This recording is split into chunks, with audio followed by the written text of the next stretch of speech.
Hello aspirants, welcome to my YouTube channel. आज के video में हम पढ़ेंगे पेनिनसुलर प्लेटूज़ ऑफ इंडिया। ये हमारा मेन टॉपिक रहेगा, बट इसके अंडर हम बहुत सारे सब टॉपिक्स भी पढ़ेंगे। प्लेटूज़ क्या होता है, पठार होता है, प्रॉपर डेफिनेशन क्या है वो भी पढ़ेंगे। बट जो ये फ्रंट पेज है आप देख रहे होंगे, यहाँ पे मैंने इंडिया का मैप बनाया है, बिल्कुल रफ सा मैप बनाया है। और साथ में जो भी प्लेटूज़ जहाँ पे पढ़ते हैं वहाँ पे लोकेशन के हिसाब से बनाए हैं। तो आप इस डायग्राम को ज़रूर ड्रॉ कर लें, इस इमेज को या इस पिक्चर को या इस मैप को ज़रूर ड्रॉ कर लें, क्योंकि फिर जब भी हम पढ़ेंगे दक्कन प्लेटू के बारे में तो आपको आइडिया सा लग जाएगा कि कहाँ पे है।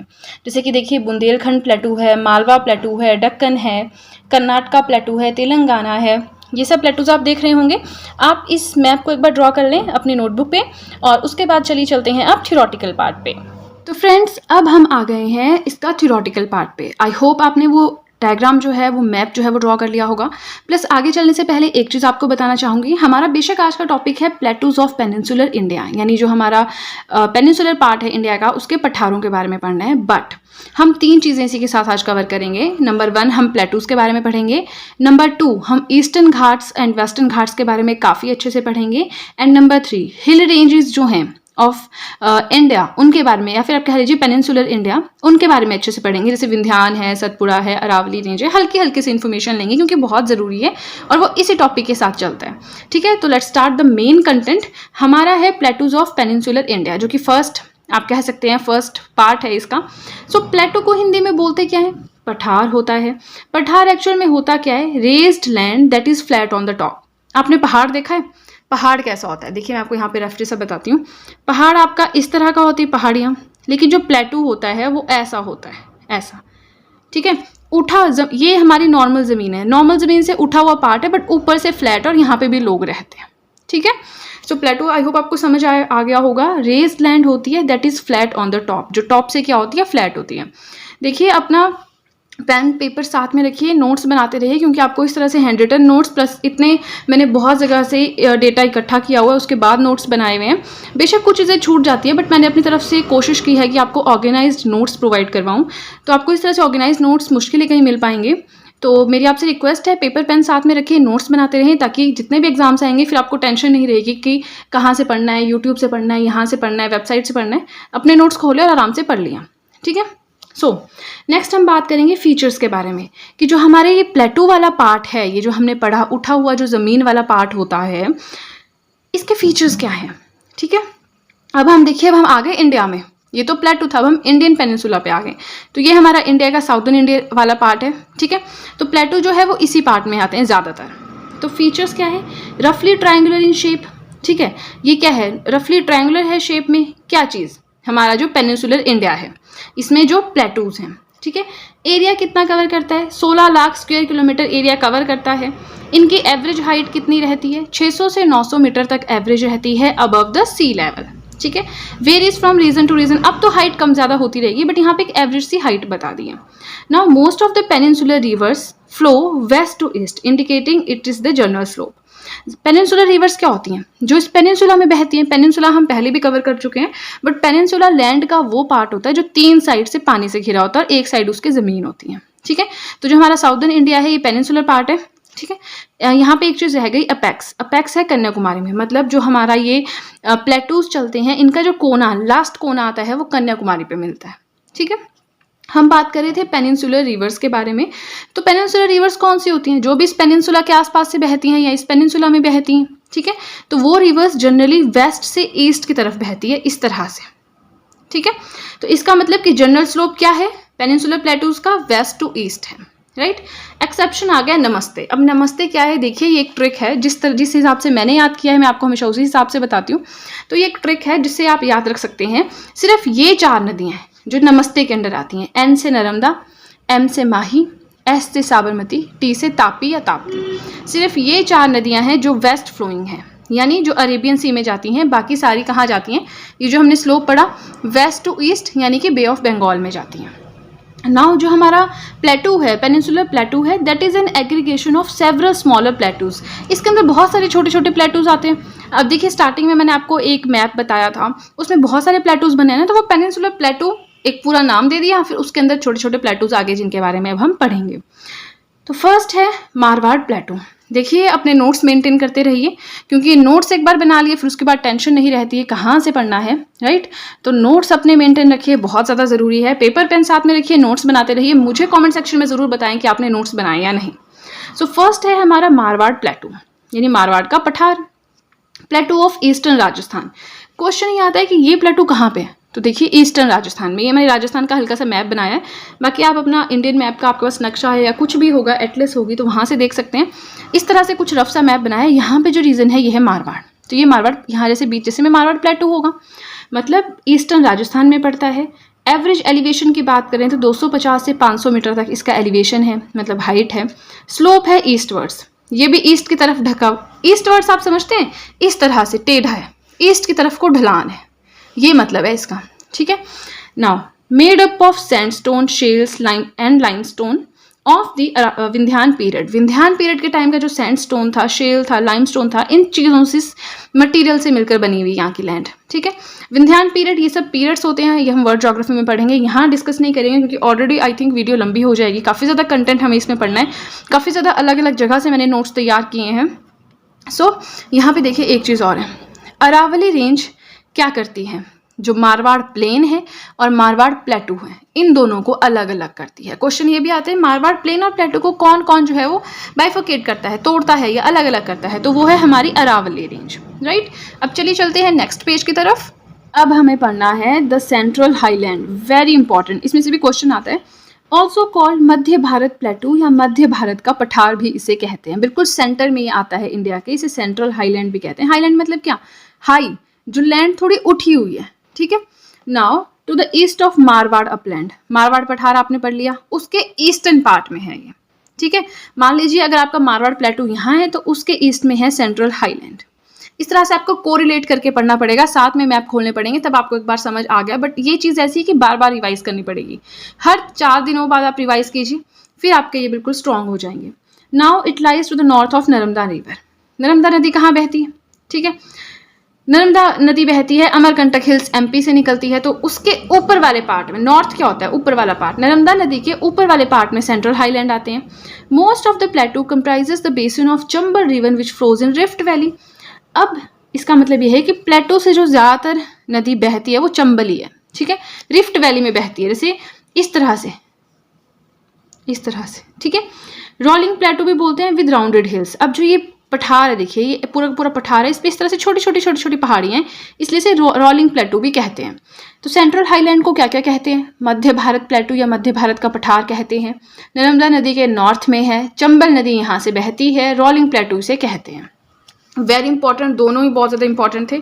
अब जो तीसरा आ रहा है ये तो उससे भी ज़्यादा इंपॉर्टेंट है, ये है दक्कन प्लेटू, दक्कन का पठार इसे हिंदी में कहते हैं। देखिए बहुत ज़्यादा इंपॉर्टेंट है, इसमें से क्वेश्चन बनते हैं, 2-3 वही मैं आपको बताऊंगी। एरिया है 5 लाख स्क्वायर किलोमीटर, कोई नहीं पूछता। It is triangular in shape, ये क्वेश्चन रहता है कि किस शेप में है, ट्रायंगुलर शेप में है। एवरेज एलिवेशन कितना है, 600 मीटर है। स्लोप कैसा है, वेस्ट टू ईस्ट, यानी ये भी इसी तरह से इसके ढलान है, ये वेस्ट है, ये ईस्ट है और इस तरह से इसके ढलान है, ठीक है।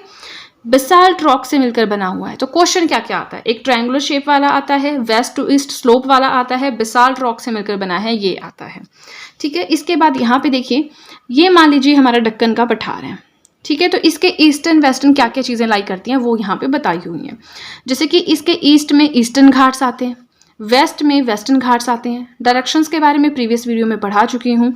हम फिजियोग्राफी ऑफ इंडिया पढ़ रहे थे जिसमें हमने हिमालयाज़ के बारे में पढ़ लिया था, ठीक है। तो आज हम प्लेटूज़ के बारे में पढ़ रहे हैं। देखिए ईस्टर्न घाट आ गए ईस्ट में, वेस्टर्न घाट आ गए वेस्ट में, महादेव एंड मैकाल आ गया नॉर्थ में, और जो हमारा नॉर्थ वेस्ट रहता है यहाँ पे सतपुड़ा और विंध्यान रेंज आ गई। इन दोनों के बारे में भी हम आज के वीडियो में पढ़ेंगे, आप भूलिएगा मत, हम हिल रेंजेस भी करेंगे। नेक्स्ट आता है, देखिए ये हमारा साउदर्न इंडिया है, ये हमारा पेनिनसुलर प्लेटू भी है, ठीक है। यहाँ पे दक्कन का पठार है हमारा, इस साइड बे ऑफ बंगाल है, इस साइड अरेबियन सी है। अब देखिए जो हम महाराष्ट्रन प्लेटू पढ़ते हैं, तेलंगाना का प्लेटू पढ़ते हैं, आंध्र प्रदेश वाले एरिया में जो प्लेटू पढ़ते हैं वो सब दक्कन का, ये सब दक्कन के पार्ट है, ये मेन जो है दक्कन प्लेटू से कहते हैं। नेक्स्ट है बस्तर प्लेटू, बस्तर का पठार, वेरी इंपॉर्टेंट। ये किस चीज़ के लिए फेमस है वो भी मैं आपको बताऊंगी, ठीक है। Just give me a minute. Okay, Bastar plateau सबसे पहले तो है कहाँ पे सिचुएटेड, आपको पता होना चाहिए आपके डिस्ट्रिक्ट स्टेट का, कौन से स्टेट में है। तो छत्तीसगढ़ स्टेट में है। बस्तर जो है डिस्ट्रिक्ट का नाम है। ये देखिए छत्तीसगढ़ है पूरा का पूरा। ये यहाँ जैसे बस्तर जो है स्टेट आती है और बस्तर में बस्तर का पठार है। ठीक है, डिस्ट्रिक्ट हो गया, डिस्ट्रिक्ट इन छत्तीसगढ़। ये बस्तर एक डिस्ट्रिक्ट है छत्तीसगढ़ में जहाँ पे ये पठार है। फॉरेस्टेड मिनरल रिच रीजन, अब आपको पता है छत्तीसगढ़ में कोल पेट्रोलियम हर चीज़ ज़्यादा है ही। ठीक है, तो वहाँ पे forested mineral rich region, minerals बहुत ज़्यादा है और घने जंगल है यहाँ पे। ठीक है, Indravati river divides it into 2 parts. अब इंद्रावती रिवर इसको अप्रॉक्सीमेटली 2 पार्ट्स में डिवाइड करते। तो क्वेश्चन आता है कि इंद्रावती रिवर कौन से प्लेटो से होकर बहती है। हम कंफ्यूज हो जाते हैं क्योंकि बस्तर का पठार आप बहुत कम जगह देखेंगे। ठीक है, बट क्वेश्चन यहाँ से आते हैं। ट्राइबल डोमिनेटेड रीजन, ये तो आपको पता है छत्तीसगढ़ में मेनली ट्राइब्स आपको मिलेंगी। Under the strong grip of Naxalism, नक्सलवाद यहाँ पे। अब देखिए नक्सलवाद के बारे में हम बात नहीं करेंगे, इसके बारे में मैं अलग से फिर कभी वीडियो बनाऊंगी, क्योंकि अगर हम टॉपिक से डिस्ट्रैक्ट हो गए तो फिर काफ़ी ज़्यादा लंबा हो जाएगा वीडियो। एंड मैं कोशिश कर रही हूँ वीडियो छोटा हो, इसलिए जल्दी जल्दी पढ़ा रही हूँ। ठीक है, अब चलिए चलते हैं नेक्स्ट पेज की तरफ। देखिए एक बार फिर हम इस मैप पे आ गए हैं। हमने पढ़ा दक्कन का पठार, मैंने बताया कि इस पूरे एरिया में दक्कन का पठार है। तो ये सब क्या है, दक्कन के पठार के पार्ट्स हैं। मालवा का पठार हमने पढ़ा। ठीक है, बस्तर का हमने जो है पठार पढ़ा, बट वो मैंने यहाँ पे बनाया नहीं है। सो यहाँ पे जो है अब हम उनके बारे में डिस्कस करते हैं, राइट।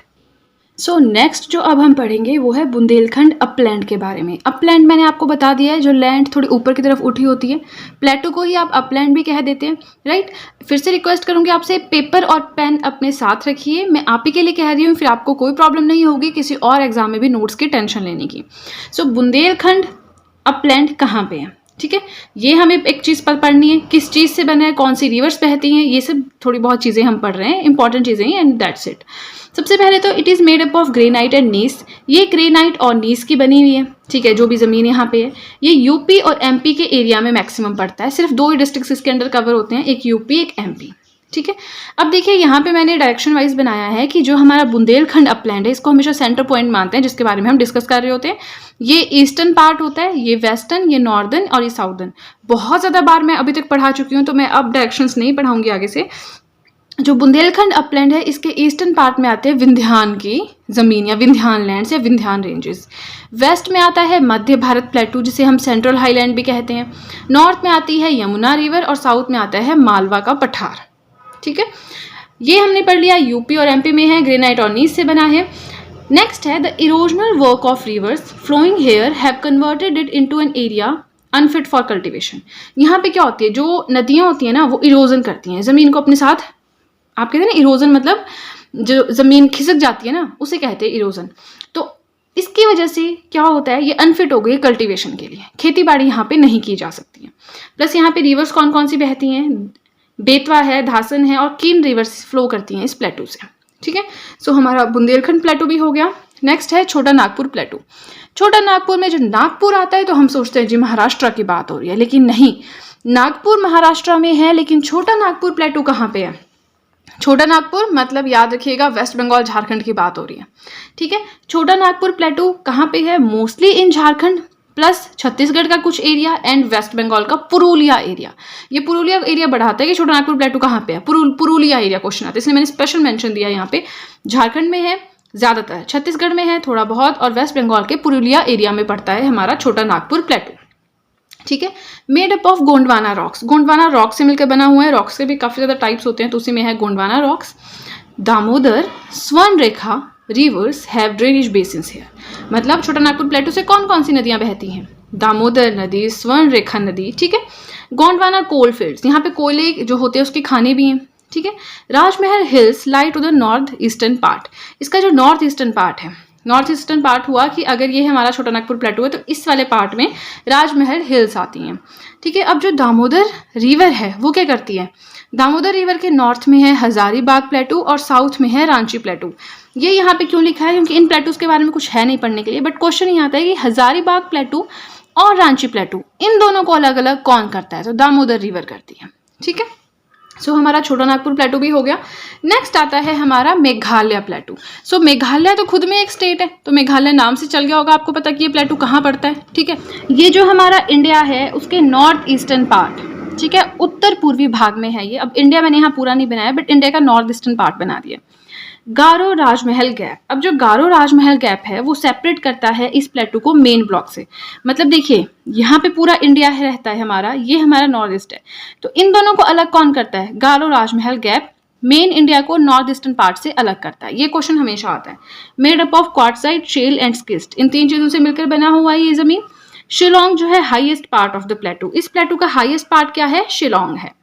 वेस्ट टू ईस्ट, अब वेस्ट टू ईस्ट इसका स्लोप नहीं है, वेस्ट टू ईस्ट हम बता रहे कि डायरेक्शंस, कि वेस्ट से अगर ईस्ट की तरफ चलेंगे, मतलब यहाँ से अगर हम इस तरफ चलेंगे तो कौन कौन सी हिल्स यहाँ पे आती हैं, ये क्वेश्चन आता है, बहुत ज़्यादा इंपॉर्टेंट है, इसको आप ध्यान में रखिएगा। और वेस्ट टू ईस्ट रखिएगा, ईस्ट टू वेस्ट ऐसे करके भी आता है, कंफ्यूज हो जाते हैं। गारो हिल्स, खासी Jaintia hills and Mikir hills. ठीक है, तो ये हो गया हमारा मेघालय प्लेटू भी कंप्लीट। अब चलते हैं नेक्स्ट पार्ट की तरफ। अब देखिए एक बार फिर से मैं आपको ये मैप बता रही हूँ, आपको बार बार याद दिला रही हूँ कि अगर आपने स्किप कर दिया था, स्टार्टिंग में मैप नहीं ड्रॉ किया था, तो आपको समझ नहीं आएगा कि एग्जैक्टली कौन सा प्लेटू कहाँ जैसे है। अब ये भी एग्जैक्ट नहीं है, थोड़ा बहुत आगे पीछे होगा, बट समझ सा आ रहा था कि बुंदेलखंड प्लेटू थोड़े सेंटर में है, इस तरह से समझ आ जाती हैं चीज़ें, है ना। तो अब हम लास्ट प्लेटू के बारे में पढ़ेंगे जो कि है महाराष्ट्रन प्लेटू। महाराष्ट्र का पठार ऑब्वियसली महाराष्ट्र में ही होगा। नॉर्दर्न पार्ट ऑफ दक्कन प्लेटू, जो दक्कन प्लेटू हमारा दक्कन का पठार है उसका नॉर्दर्न पार्ट है महाराष्ट्र प्लेटू। क्योंकि दक्कन पठार ऐसा तो है नहीं कि एक पठार है, इसमें बहुत सारे छोटे छोटे पठार से मिलकर बना हुआ है, तो महाराष्ट्रन प्लेटू भी दक्कन प्लेटू का एक पार्ट है। प्लस उसके उत्तरी पार्ट में दक्कन का जो पठार है उसके उत्तरी पार्ट को हम क्या कहते हैं? महाराष्ट्र का पठार कहते हैं। बेसाल्टिक रॉक से मिलकर बना हुआ है। एंटायर एरिया यानी पूरा का पूरा एरिया जो है उसमें कौन सी सॉइल पाई जाती है? आपको ब्लैक सॉइल पाई जाती है। ब्लैक सॉइल को और क्या कहते हैं? रेगूर कहते हैं। ये जब हम सॉइल्स पढ़ेंगे ना तब हम बहुत अच्छे से पढ़ेंगे किसको क्या कहते हैं, कहाँ पे कौन सी चीज़ उगाई जाती है। बाकी फिलहाल आप याद रख लीजिए कि ब्लैक सॉइल को रेग्यूर कहते हैं और ब्लैक सॉइल कॉटन के लिए फेमस है। कॉटन, अब क्योंकि महाराष्ट्र प्लेटू में ब्लैक सॉइल होती है मतलब यहाँ पे कॉटन की प्रोडक्शन अच्छी रहती है। ठीक है, तो हमारा जो प्लेटूज वाला पार्ट है ये हो गया कंप्लीट, लेकिन अभी वीडियो कंप्लीट नहीं हुई है क्योंकि पेनिनसुलर पार्ट में और क्या क्या आता है। देखिए ये है हमारा इमेज या फिर मैप, तो इसमें हम ईस्टर्न घाट के बारे में पढ़ेंगे, वेस्टर्न घाट के बारे में पढ़ेंगे, जो यहाँ पे हिल रेंजेस हैं, सतपुड़ा है, विंध्यान है, अरावली है, उसके बारे में पढ़ेंगे। तो बिल्कुल ध्यान रखिए, पेपर पेन साथ में रखिए और नोट्स बनाते रहिए। बिलीव मी आपके बहुत अच्छे नोट्स तैयार हो जाएंगे। रोज़ की मैं एक ही वीडियो डेली अपलोड करती हूँ, तो एक वीडियो ऐसी होती है 20, 25, 30 मिनट, इससे ज़्यादा नहीं होती है। तो अगर आप ध्यान से सुनेंगे 30 मिनट की जगह 1 घंटा लगेगा, आपके नोट्स जो हैं वो तैयार हो जाएंगे 1.5 महीने के अंदर अंदर। ठीक है, इंडियन ज्योग्राफी आपका कंप्लीट हो जाएगा। तो चलिए हमने देखिए प्लेटूज पढ़ लिया, अब हम पढ़ेंगे ईस्टर्न और वेस्टर्न घाट के बारे में। देखिए ईस्टर्न घाट के बारे में जो भी इंपॉर्टेंट चीज़ें हैं काफ़ी ज़्यादा रिसर्च करके मैंने यहाँ पे लिखी हैं। अब जो बच गया है वो बकवास है, वो मैंने यहाँ नहीं लिखा है क्योंकि मेरे notes examination point of view से होते हैं, फालतू थियोरटिकल पार्ट में ऐड नहीं करती हूँ। तो देखिए ये हमारा साउदर्न इंडिया है, ये वाला पार्ट ईस्टर्न घाट कहलाता है, ये वाला वेस्टर्न पार्ट कहलाता है, वेस्टर्न घाट कहलाता है। बट हम सिर्फ ईस्टर्न घाट के बारे में अभी पढ़ेंगे, बाद में हम वेस्टर्न घाट के बारे में पढ़ेंगे। सो ईस्टर्न घाट में क्या होता है? डिसकॉन्टिन्यूस एंड लो हिल्स, छोटी छोटी पहाड़ियाँ हैं, यहाँ पे थोड़ी सी पहाड़ी है फिर कट जाता है, फिर थोड़ी सी पहाड़ी है फिर कट जाता है, तो इसलिए डिसकॉन्टिन्यूस पार्ट होता है। और जो हमारा वेस्टर्न घाट है वो कॉन्टिन्यूस पार्ट होता है। रिवर्स की बात करें, कौन कौन सी रिवर्स यहाँ से बहती हैं? तो महानदी, गोदावरी, कृष्णा, कावेरी, ये सारी नदियाँ ईस्टर्न घाट से होकर बहती हैं। ठीक है, इंपॉर्टेंट माउंटेन रेंजेस कौन कौन सी हैं यहाँ पे? वेरी इंपॉर्टेंट क्वेश्चन आ जाएगा, वेलिकोंडा रेंज कहाँ पे स्थित है? उसमें ऑप्शन होगा महाराष्ट्र में है, तेलंगाना में है, ईस्टर्न घाट में है, वेस्टर्न घाट में है। तो अगर आपने पढ़ा होगा तभी आप आंसर दे सकते हैं, अदरवाइज नहीं दे पाएंगे ना। So important mountain ranges eastern Ghats में कौन कौन सी आती है? Javadi hills, Velikonda range, Nallamalai hills and Mahendragiri hills. ठीक है, now located east to the Deccan plateau. Deccan का पठार हमने कहाँ पढ़ा था? यहाँ जैसे दक्कन का पठार है, महाराष्ट्र तेलंगाना बहुत सारे पठारों से मिलकर बने। सो इस दक्कन का जो पठार है इसके पूर्वी दिशा में ईस्टर्न घाट आता है। ठीक है, ये भी याद रखना है। Parallel to the eastern coast के बिल्कुल पैरेलल में चलता है आपका ईस्टर्न घाट। ईस्टर्न कोस्ट कौन कौन से? कोरोमंडल है, नॉर्थ सरकार है, बहुत सारे। कैसे कैसे कहाँ से कहाँ तक इनकी बाउंड्री है वो हम तब पढ़ेंगे जब हम कोस्टल एरियाज के बारे में पढ़ेंगे। ठीक है, rivers flowing here fall into the bay of Bengal. जो इस साइड से नदियां बहती हैं वो ऑब्वियसली बे ऑफ बंगाल में जाएंगी, बंगाल के खाड़ी में जाएंगी, क्योंकि इस साइड बे ऑफ बंगाल आती है, इस साइड अरेबियन सी आता है ना। हाईएस्ट पीक कौन सी है ईस्टर्न घाट की? बहुत ही ज़्यादा इंपॉर्टेंट क्वेश्चन है। महेंद्रगिरी है, हाइट कितनी है, 1501 मीटर है। ठीक है, तो ईस्टर्न घाट्स के आपने अगर इतने नोट्स बना लिए ना तो काफ़ी क्वेश्चन इसमें से आपके बन जाते हैं। और एक चीज़ और, कभी भी नोट्स बनाते हैं हर एक टॉपिक के बाद 3-4 लाइनें या 2-3 लाइनें छोड़ दिया कीजिए, क्योंकि कई बार होता है ना टाइम के साथ कोई न्यूज़ आ गई जी ईस्टर्न घाट की या वेस्टर्न घाट की, तो वो हमें ऐड करनी होती है, फिर हमारे पास जगह नहीं होती और फिर वो सब खराब हो जाता है, हम हौच पौच कर देते हैं, है ना। हमेशा हर एक टॉपिक के बाद ये चीज़ हमेशा ध्यान में रखनी है, थोड़ी सी जगह छोड़नी है। ठीक है, नो वेस्टर्न घाट्स के बारे में पढ़ेंगे तो देखिए ये इंडिया का मैप मैंने फिर से यहाँ पे रफ सा बनाया है, ये ईस्टर्न घाट था, ये वेस्टर्न घाट है। ठीक है, now known by different names. अब वेस्टर्न घाट को यानी इस वाले पार्ट को काफ़ी ज़्यादा अलग अलग नामों से जाना जाता है, तो कौन है वो नाम? सह्याद्री। सह्याद्री के नाम से जाना जाता है महाराष्ट्र में। नीलगिरी हिल्स, नीलगिरी हिल्स के नाम से जाना जाता है कर्नाटका और तमिलनाडु में। कार्डेमम हिल्स, कार्डेमम हिल्स के नाम से जाना जाता है केरला में। ये बहुत इंपॉर्टेंट क्वेश्चन बनता है, इसको आप बिल्कुल अच्छे से हाईलाइट करके लिखिएगा। सह्याद्री नाम से महाराष्ट्र में, नीलगिरी हिल्स नाम से कर्नाटका और तमिलनाडु में, कार्डेमम हिल्स के नाम से केरला में। ठीक है, runs from south of valley of river Tapi to Kanyakumari. यहाँ पे तापी नदी बहती है, उसके साउथ से चलता है कन्याकुमारी तक। कौन सा घाट? वेस्टर्न घाट। ठीक है, up to 16 degree latitude Sahyadri basalt से बनी है। अब देखिए लैटिट्यूड एंड लॉन्गिट्यूड्स हमने पढ़े थे। ठीक है, तो जो 16 डिग्री नॉर्थ का लैटिट्यूड है, ठीक है, वहां तक सह्याद्री हिल्स बसाल्ट रॉक से बनी हुई है। ठीक है, वैसे भी क्वेश्चन होता है सह्याद्री किससे बनी, तो बसाल्ट रॉक से बनी है, इतना ही क्वेश्चन होता है, इतने से ज़्यादा इतने डीप में नहीं आता 16 डिग्री लैटिट्यूड वाला। नाउ 3 इंपॉर्टेंट पासेज इन सह्याद्री। अब सह्याद्री में 3 इंपॉर्टेंट पासेज कौन कौन से हैं, ये तो बहुत इंपॉर्टेंट, आपने बहुत बार खुद भी क्वेश्चन देखा होगा अगर आप एग्जाम्स देते हो तो। थालघाट, पालघाट, भोरघाट। थालघाट किस किस के बीच में आता है? मुंबई और पुणे के बीच में आता है। पालघाट किस किस के बीच में आता है? पलक्कड़ और कोयम्बटूर के बीच में आता है। और भोरघाट किस किस के बीच में आता है? मुंबई और नासिक के बीच में। ये बहुत ज़्यादा इंपॉर्टेंट पार्ट है, देखिए, है ना, ये आपको ध्यान रखना ही पड़ेगा। और देखिए मैंने इसको ट्रिक से याद नहीं किया है, मैंने इसको वैसे ही याद किया है। आप मैप में जाएंगे वहाँ पे मुंबई, पुणे, पलक्कड़, कोयम्बटूर देखेंगे, आपको खुद ही याद हो जाएगा। ठीक है, नाउ वेरी इंपॉर्टेंट, ये पार्ट भी बहुत ज़्यादा इंपॉर्टेंट है। The eastern and western Ghats meet each other at the Nilgiri hills. जो ईस्टर्न घाट और जो वेस्टर्न घाट है वो नीलगिरी हिल्स में मिलते हैं। ठीक है, तो ये हो गया हमारा ईस्टर्न घाट, वेस्टर्न घाट। वेस्टर्न घाट में भी थोड़ा सा बचा हुआ है, तो चलिए चलते हैं नेक्स्ट पेज की तरफ, कंप्लीट करते हैं वेस्टर्न घाट वाला टॉपिक। नेक्स्ट आता है located west to the Deccan plateau, यानी जो ईस्टर्न घाट है वो दक्कन या दक्कन के पठार के ईस्ट में है, जो वेस्टर्न घाट है वो दक्कन के पठार के वेस्ट में है। ठीक है, parallel to the western Ghats. अब जो वेस्टर्न घाट है, या आप कह लीजिए कि जो वेस्टर्न कोस्ट आएगा, यहाँ पे वेस्टर्न घाट नहीं आएगा, यहाँ पे वेस्टर्न कोस्ट आप लिख लीजिएगा, मैं लिख देती हूँ वेस्टर्न कोस्ट।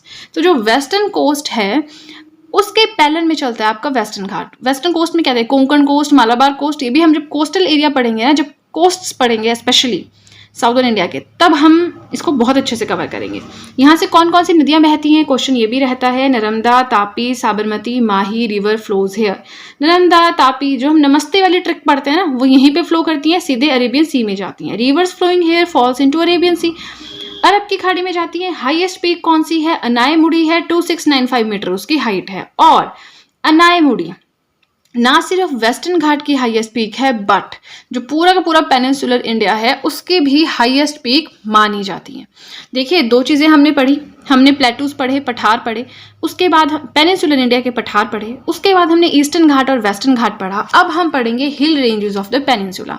जो पेनिनसुलर पार्ट है उसकी हिल रेंजेस कौन कौन सी हैं उसके बारे में पढ़ेंगे। तो देखिए वीडियो खत्म ही होने वाला है, थोड़ा ही बचा है, थोड़ी से अपना पेशेंस बनाए रखें, नोट्स साथ में मेंटेन रखें, काफ़ी ज़्यादा आपको उसका फ़ायदा होगा। हम यहाँ पे सिर्फ 3 रेंजेस के बारे में पढ़ेंगे, विंध्यान रेंज, सतपुड़ा रेंज और अरावली रेंज। इसमें भी सिर्फ इंपॉर्टेंट पॉइंट्स पढ़ेंगे, बहुत डिटेल में मैं नहीं पढ़ा रही हूँ ताकि आपका टाइम वेस्ट ना हो, क्योंकि मैंने बहुत सारे कमेंट्स देखे, किसी का एग्जाम है नेक्स्ट मंथ, वो चाहते हैं कि जल्दी से जल्दी सीरीज़ खत्म हो, तो मैं कोशिश कर रही हूँ जल्दी से जल्दी हो पाए। ठीक है, अब चलिए देखते हैं। हिल रेंजेस पढ़ना है पेनिनसुलर पार्ट की, तो पहली है विंध्यान रेंज। विंध्यान रेंज कहाँ है? नाम से पता है आपको, एमपी में। Acts as a water divide, मतलब विंध्यान रेंज जो है पानी को डिवाइड करती है। पानी को कैसे डिवाइड करेगी? पानी को थोड़ी बीच से काट देगी। पूरी स्टेटमेंट देखिए, acts as a water divide between Ganga system and the river system of southern India. जैसे विंध्यान की जब पहाड़ियाँ चलती है ना, तो विंध्यान के पहाड़ियों के ऊपर वाले पार्ट में गंगा नदी बहती है और नीचे वाले पार्ट में जो साउथ इंडिया, दक्षिणी भारत की नदियाँ हैं, वो सारी की सारी बहती हैं। ठीक है, ये याद रखना है। The Maikal range forms a connecting link between Vindhyas and Satpura. कौन सी ऐसी रेंज है, माउंटेन रेंज है, जो विंध्या रेंज और सतपुड़ा रेंज इन दोनों को जोड़ती है? याद रखना है, मैकार रेंज है। ये क्वेश्चन बन चुका है, ये दोनों क्वेश्चंस बने हुए तभी मैंने यहाँ पे लिखे हुए हैं। एक तो जो विंध्यान रेंज है, इसके जो विंध्यान की पहाड़ियां हैं, इसके ऊपर वाली साइड गंगा नदी बहती है, नीचे वाली साइड जो दक्षिण भारत की नदियां हैं वो बहती हैं। दूसरा जो विंध्यान रेंज और सतपुड़ा रेंज है, इनको कौन सी कनेक्टिंग माउंटेन रेंज है? मैकाल रेंज है, राइट। नेक्स्ट आता है सतपुड़ा रेंज। सो सतपुड़ा रेंज जो है, it is a series of 7 mountains. ये 7 माउंटेन रेंजेस आप लिख लीजिएगा। ये क्वेश्चन भी बहुत बार आया कि 7 माउंटेन रेंजेस किसे कहा जाता है? सतपुड़ा को S7 S सतपुड़ा, वैसे याद रख लीजिएगा। कंप्राइजेस इसमें कौन कौन सी आती है? राजपिपला हिल्स आती है, महादेव हिल्स आती हैं, ठीक है। इसी के साथ आपको एक चीज़ और बताना चाहूँगी, मैंने polity hand written notes complete कर दिए हैं, हैंड रिटन नोट्स की वीडियोस। तो आप चाहें तो डिस्क्रिप्शन बॉक्स में लिंक दिया है, वो देख सकते हैं। WHO, WTO, इस तरह के इंटरनेशनल ऑर्गेनाइजेशन है, ILO है, इंटरनेशनल लेबर ऑर्गेनाइजेशन, वो भी मैंने काफ़ी ज़्यादा एक्सप्लेन कर दी हैं। आप चाहें तो डिस्क्रिप्शन बॉक्स में मैंने लिंक दे दिया है, आप चाहें तो वहाँ जाके उसे भी देख सकते हैं। मैंने जो नेशनल मूवमेंट्स रहे हैं हमारे, उस पर भी हैंड रिटन नोट्स की वीडियोस कंप्लीट कर दी हैं, आप चाहें तो वो भी देख सकते हैं। उसका लिंक भी मैंने डिस्क्रिप्शन बॉक्स में दिया है। तो काफ़ी ज़्यादा मटेरियल आपका जो है हैंड रिटन नोट्स के थ्रू मैंने कवर कर दिया है, और आगे भी कोशिश रहेगी कि सारा का सारा जनरल स्टडीज़ में हैंड रिटन नोट्स के थ्रू पढ़ाऊँ। तो आप बिल्कुल जुड़े रहिए मेरे साथ और नोट्स बनाते रहिए, नोट्स प्रिपेयर करते रहिए। क्या पता नोट्स प्रिपेयर करते करते आपकी जॉब लग जाए, राइट। सो थर्ड है Aravalli range, very important. Aravalli range का तो आपको सिग्निफिकेंस ही नहीं पता कितनी इंपॉर्टेंट है। One of the world's oldest fold mountains, दुनिया के सबसे पुराने फोल्ड माउंटेन्स हैं। हम पढ़ते हैं ना माउंटेन्स किस तरह से हैं, फोल्ड माउंटेन्स होते हैं, रेजिड्यूल माउंटेन्स होते हैं, इस तरह से माउंटेन रेंजेस हम पढ़ते हैं, ठीक है। तो फोल्ड माउंटेन्स का सॉरी टाइप्स पढ़ते हैं, तो फोल्ड माउंटेन्स के अंडर आता है अरावली रेंज, और दुनिया की सबसे पुरानी माउंटेन रेंजेस में से एक है ये, ठीक है। ये एग्जाम्पल है रेलिक्ट माउंटेन्स का। ये रन करती है दिल्ली से पालनपुर इन गुजरात तक, ठीक है। तो देखिए हमारे नोट्स, हमारा आज का टॉपिक हो गया कंप्लीट, नोट्स हो गए कंप्लीट। अगर आपने साथ साथ में बनाए हैं आपको बहुत फायदा होगा। आपने बीच में छोड़ दिया है, होता क्या है, बीच में व्हाट्सएप पे मैसेज आ गया, इंस्टाग्राम पे मैसेज आ गया, और फिर हो गए डिस्ट्रैक्ट नहीं होना है, फोकस्ड स्टडी करनी है, और आपका एग्जाम जरूर क्लियर होगा। आई नो, मेहनत करते रहिए, एग्जाम जरूर क्लियर होगा। सो आज की वीडियो के लिए इतना ही। आई होप आपको वीडियो अच्छी लगी हो। अगर आपको वीडियो अच्छी लगी है तब तो आपको अच्छे से पता है क्या करना है। जल्दी से कर दीजिए चैनल को सब्सक्राइब, बेल आइकन को कीजिए प्रेस, सो दैट मैं जैसे कोई वीडियो अपलोड करूं आप तक नोटिफिकेशन सबसे पहले पहुंचे। इंडियन ज्योग्राफी की आजकल मैं नोट्स पढ़ा रही हूँ, तो देखिए कितना ज़्यादा इंपॉर्टेंट रहता है आपके लिए। सब्सक्राइब करना, बेल आइकन को प्रेस करना, क्योंकि जैसे ही नोट्स की वीडियोस होगी सबसे पहले आपको लिंक आएगा। एक दिन से मैं अपलोड नहीं कर पाई, तो बहुत सारे कमेंट्स आ रहे कि वीडियो क्यों नहीं अपलोड हो रही है। मैं कहीं बाहर थी और नोट्स तो प्रिपेयर थे, बट मैं कहीं बाहर थी, तो मैं वीडियो नहीं बना पाई, क्योंकि आपको पता है कि थोड़ा पेशेंस चाहिए, थोड़ी शांति चाहिए नोट्स बनाने के लिए, शोर में नहीं बना पाते हैं। सो मैंने अपने चैनल पे HPGK के नोट्स की वीडियोस भी अपलोड करती हूँ, जनरल स्टडीज़ के नोट्स की वीडियोस अपलोड करती हूँ, लेसन प्लान्स अपलोड करती हूँ फॉर JBT और DLED। अगर आप देखना चाहते हैं मेरे चैनल को ज़रूर सब्सक्राइब करें। सो आज की वीडियो के लिए इतना ही गाइस, मिलते हैं नेक्स्ट वीडियो में। So that's it and see you soon.